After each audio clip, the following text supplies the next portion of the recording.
got little games I play. I just start dreaming. The machines, they make this rhythm. Clatter, crash, clack. Rocket, sound. Rattle, clang, crack, sat, whack, bam. The state will show that the defendant is not only a fundamentally selfish individual who cynically hides behind a handicap. What secret could you tell me? Black night. Going blind. Blind. But has also perpetrated the most callous, well-planned homicide in recent memory. Just did what you had to do. It's a family thing. He doesn't know about it. I just have to save up money, you know. In America, they can give Gene an operation. I've seen a man killed by his best friend, and lives that were over before they were spent. The only thing that's important to me in my whole life. But he needs his mother, you know. Where? Don't understand. He needs his eyes. He needs his mother. Where to see.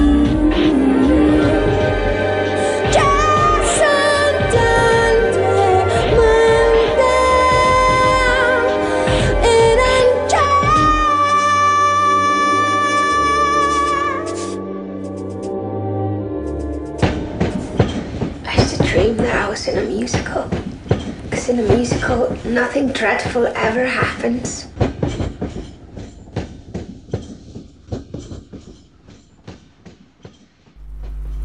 Bonjour à tous et soyez les bienvenus dans cette toute nouvelle vidéo d'État Critique. Après être revenu assez longuement sur la mythologie Hellraiser, et bien que je sois un fan absolu de cette saga, je dois avouer que ça fait du bien de passer à toute autre chose. Et rien de tel que notre film du jour pour changer complètement de registre après 4 vidéos spéciales traitant d'un seul et unique univers. Le hasard de la chronologie faisant bien les choses, nous allons entamer avec cette critique un très court cycle sur le cinéma indépendant. Notre film du jour ainsi que 2 autres œuvres sur lesquelles je reviendrai après ma prochaine critique figurent dans cette catégorie. J'en profite déjà pour vous annoncer que ces 2 films sur lesquels je reviendrai ne sont pas très connus, l'un étant un film américain, l'autre étant un long métrage danois. Après ça, il restera moins d'une dizaine de films de l'année 2000 sur lesquels je reviendrai et ensuite nous passerons à l'année 2001.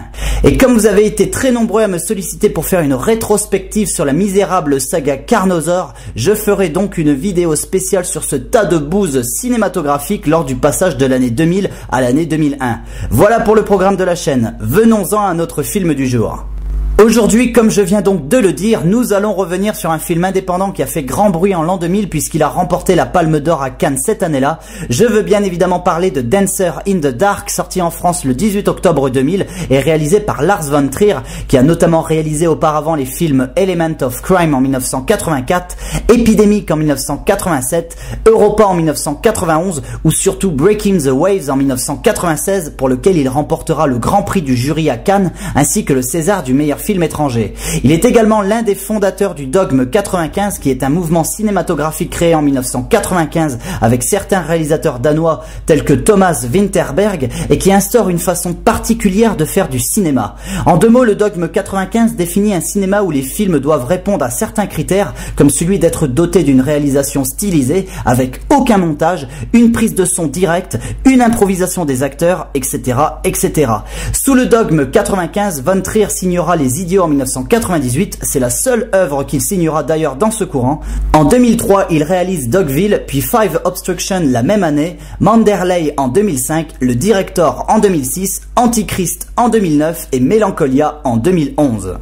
Au casting de Dancer in the Dark, nous pouvons retrouver la chanteuse Björk qui apparaît ici dans l'un des très rares films auxquels elle a pu participer. Elle obtiendra à cette occasion le prix d'interprétation féminine à Cannes en 2000. Notons évidemment qu'elle a écrite, composé la musique et chanté les chansons que l'on peut entendre tout le long du film. Nous reviendrons là-dessus. Catherine Deneuve qui est complètement inutile de présenter. À cette époque, elle sort du tournage des films Paula X, Belle Maman, Le Vent de la Nuit, Est-Ouest et Le Temps retrouvé, tous sortis en 1999, et on s'apprête à la retrouver dans 8 femmes, D'Artagnan et Le Petit Poucet sorti en 2001. Et David Morse, vu précédemment dans Rock, Au revoir à jamais, Négociateur et La Ligne Verte. Au casting également, nous pouvons retrouver l'imposant Peter Stormare, Joel Grey, Cara Seymour, Jean-Marc Barr et Udo Kier.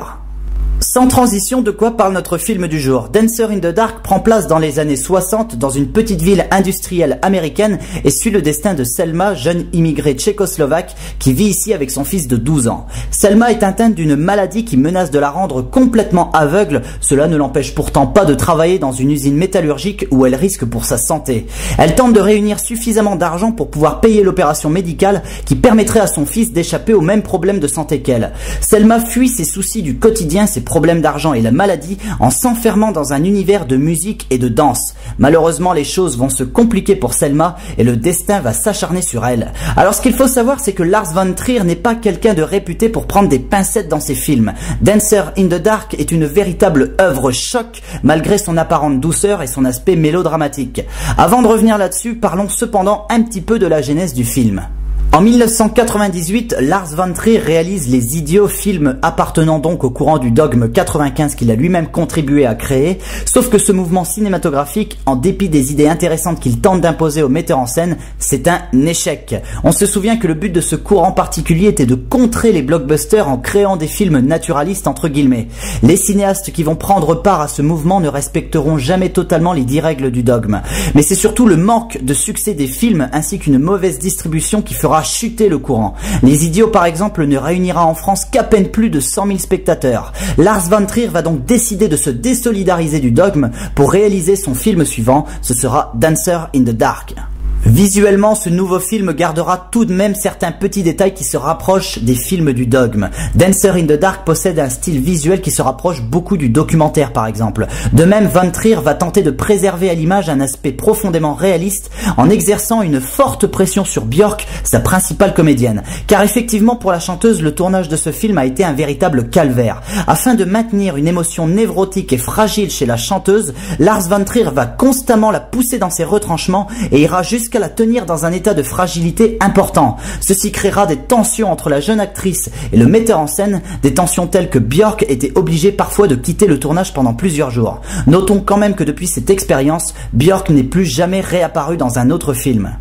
Dancer in the Dark est présenté à Cannes en 2000 et obtiendra donc la Palme d'Or. Le titre phare du film, I've Seen It All, composé et chanté par Björk, sera de même nommé à l'Oscar de la meilleure chanson. Vous pourrez d'ailleurs retrouver le lien de celle-ci sous ma vidéo.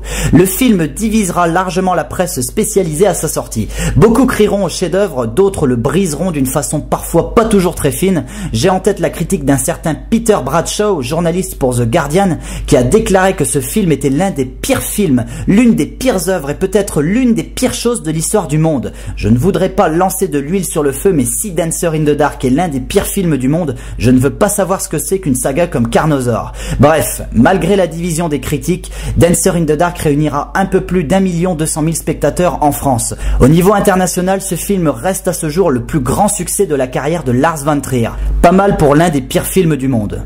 Dancer in the Dark a beau ne pas faire partie des films du dogme, la première chose qu'on ressent en observant ce film, c'est l'influence de ce mouvement cinématographique dans la mise en scène de Lars von Trier. Visuellement, Dancer in the Dark hérite donc de l'aspect documentaire propre au dogme. Il hérite ainsi donc de la caméra à l'épaule, du jeu authentique des acteurs qui laissent libre cours à l'improvisation avec Björk en tête. Le film de Lars von Trier propose un côté réaliste qui, au-delà d'être un simple héritage du dogme, propose une vraie profondeur sur les réflexions que le metteur en scène cherche à faire partager avec le public. Bien que Dancer in the Dark peut être défini comme étant une comédie musicale dramatique, ça reste surtout une descente aux enfers incroyablement violente et brutale. Et le réalisme de la mise en scène accentue davantage la teneur dramatique du destin de Selma. Donc, au-delà de la réalisation stylisée, on comprend bien que Lars von Trier cherche à créer une symbiose entre la brutalité de sa caméra et la violence de son intrigue, afin que les émotions du spectateur soient largement plus sollicitées. Et en cela, je dirais que von Trier, grâce à ses efforts de mise en scène, réussit parfaitement son travail. Nous suivons donc dans ce film le destin d'une jeune femme tourmentée par certains malheurs de la vie et qui trouve refuge dans la chanson. Selma s'enferme dans ses rêves musicaux, dans de magnifiques rêveries où son imagination n'a aucune limite. Le moindre petit détail de la vie courante sera repris dans l'esprit de Selma pour devenir un élément rythmique, une chose incroyable capable des meilleures sonorités et des plus belles couleurs. La chanson Gvalda est rythmée par des bruits de machines, la chanson I've Seen It All est rythmée par les mouvements d'un train en marche. Tout ça a pour but d'extraire Selma de cette vie qu'il a détruit peu à peu. Ces séquences sont sans mentir des instants de bonheur cinématographique. Lars von Trier et Björk insufflent une telle beauté aux scènes musicales qu'on ne peut s'empêcher d'être émerveillé par la pureté du spectacle. C'est dans ces séquences que Björk donne tout ce qu'elle a. Je vais revenir sur son jeu d'actrice, mais sachez déjà que j'ai rarement vu autant d'amour dans la performance d'une comédienne.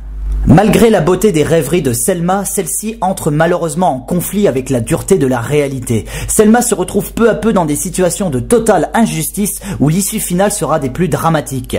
Peu à peu, Selma perd pied et peu à peu, elle s'enferme dans une forme de fatalisme. La réalité aura raison des rêves de Selma et on ne peut que se sentir infiniment touché par la dureté de son destin. Pourtant, malgré tout ce que vous pourrez entendre sur ce film, Dancer in the Dark est certes un film très dur, très brutal, tant au niveau de la mise en scène que du scénario. Il n'en demeure pas moins vrai que Dancer in the Dark est tout sauf un film défaitiste, plein de tristesse et de désespoir. Du moins, c'est pas comme ça que je l'ai perçu la première fois que je l'ai vu. Au niveau des thématiques qu'il réussit à mettre en avant, on peut noter bien sûr le sacrifice, mais surtout l'amour, l'imaginaire, la quête d'un rempart contre les malheurs. Dancer in the Dark nous prémunit contre les drames de la vie et nous fait comprendre que l'expression artistique est un mur derrière lequel il est possible de se protéger des souffrances du quotidien. Vous, comme moi, selon votre propre histoire personnelle, vous avez forcément connu des moments de douleur dans votre vie. Et je suis convaincu que vous avez tenté de fuir ces instants en vous évadant dans une chanson, en regardant un film, en faisant du sport, etc., etc. Dancer in the Dark est une œuvre qui symbolise tous ces petits remparts qui nous aident à nous sentir mieux quand ça va mal. Dancer in the Dark, c'est aussi une déclaration d'amour au cinéma, surtout aux comédies musicales dont l'hommage est plus qu'évident à l'écran. Enfin, Dancer in the Dark, c'est aussi un plaidoyer contre la peine de mort, contre les conditions de travail dans l'Amérique des années 60 et contre toute forme d'injustice.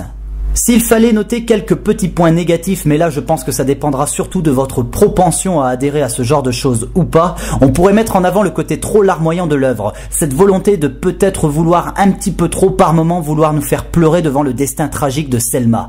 Les détracteurs du film à l'époque accentueront leurs analyses sur le fait que Dancer in the Dark abuse de sa constance à nous faire ressentir des émotions. Lars von Trier effectivement accentue par moments certaines scènes en ce sens. De même, Björk est filmé d'une façon à ce que l'expression de son visage appuie davantage les émotions que l'on ressent déjà face à l'âpreté de sa vie, et d'après certaines personnes, cela n'était pas tellement utile d'être aussi explicite. Cela dit, personnellement, tous ces petits points négatifs, je ne les ai pas ressentis de la même manière. Pour moi, cette brutalité et cette volonté de nous faire sortir nos émotions font partie du mécanisme du film. Ils sont primordiaux pour que l'impact de celui-ci soit plus important et qu'on se souvienne longtemps des éléments que Dancer in the Dark tente de mettre en avant. Maintenant, je peux comprendre que certains n'ont pas adhéré à cela. Au niveau des comédiens, l'interprétation de Björk est tout simplement exceptionnelle. La chanteuse est parfaite. Elle habite son personnage avec une telle passion qu'il n'existe plus de différence entre Selma et Björk. C'est un spectacle incroyable. Björk livre une performance poignante d'une justesse infinie. Elle porte le film à elle seule. Franchement, je n'ai pas d'autre mot, j'ai été subjugué par son interprétation. Alors bien sûr, il faut tenir compte qu'elle a été poussée à bout pendant le tournage par un Lars von Trier exigeant. Et d'ailleurs, on peut sentir par moments la détresse de la chanteuse à l'écran. Cette détresse, elle la canalise dans son jeu, et à ce niveau-là, on comprend à quel niveau Björk s'est investie dans son personnage. Si vous ne l'avez pas vu, voyez ce film pour elle. Au niveau des autres comédiens, Catherine Deneuve, Peter Stormare et David Morse s'en sortent haut la main. Concernant Deneuve, c'est un vrai plaisir de la retrouver dans un film réalisé sur fond de comédie musicale, quand on sait que ses premières armes, elle les a faites sur les films de Jacques Demy. En conclusion, Dancer in the Dark est selon moi l'un des films les plus beaux et les plus intenses des années 2000. C'est clairement une œuvre que je vous recommande. Lars von Trier signe l'un des films les plus incroyables de sa carrière. Un long métrage à la fois magique et tragique, porté par une chanteuse exceptionnelle. Incontestablement l'un des plus grands films de l'an 2000. Cette palme d'or est selon moi amplement méritée. Lars von Trier effectue un travail admirable dans sa mise en scène. Son scénario porté par des thématiques intelligentes est une véritable déclaration d'amour au 7e art. Merci Lars von Trier. Voilà, sur ces mots, je vous donne rendez-vous pour une prochaine critique sur un film qui n'aura donc rien à voir avec ce petit cycle sur le cinéma indépendant dont je vous parlais tout à l'heure. Je vous dis bye bye, allez au cinéma et à la prochaine.